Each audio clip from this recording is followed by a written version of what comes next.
Hello नमस्कार, मी पल्लवी. आपल्या सर्वांचं खूप खूप मनापासून स्वागत आहे आपल्या आणखी एका नवीन व्हिडिओमध्ये.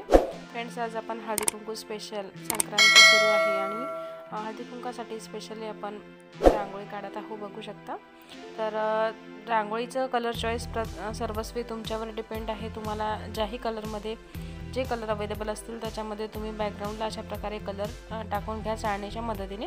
आणि त्याच्यानंतर इथे मी छान अशी पतंग काढून घेतलेली आहे. बघू शकता, काईट काढलेली आहे. त्यानंतर आपण हळदी कुंकाचे करंडे काढत आहोत.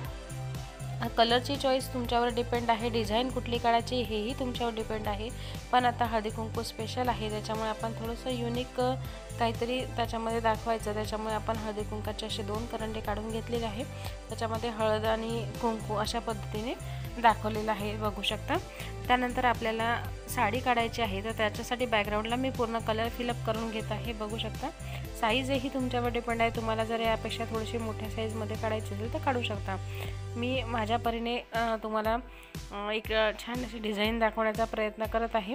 हळदी कुंकू स्पेशल बरेचसे रांगोळीचे व्हिडिओज आपल्या चॅनलवर अपलोड केलेले आहे. तिळवा डेकोरेशन घरच्या घरी कसं करायचं, मकर संक्रांती स्पेशल डेकोरेशन, असे व्हिडिओज आपल्या चॅनलवर अपलोड आहे, तेही तुम्ही नक्की बघा.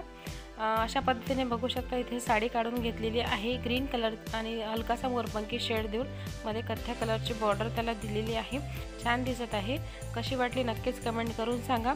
त्यानंतर उरलेल्या ज्या रांगोळीमध्ये खालची जी स्पेस आहे तिथे स्काय कलर भरून अशा प्रकारे सुस्वागतम आणि डिझाईन करून घेतलेली आहे. कशी वाटली रांगोळी नक्कीच सांगा. व्हिडिओ आवडल्यास व्हिडिओला लाईक करा, शेअर करा. चॅनलवर नवीन आला असाल तर सबस्क्राईब करायला विसरू नका. सोबतच बेल आयकॉन देखील प्रेस करा, जेणेकरून येणारा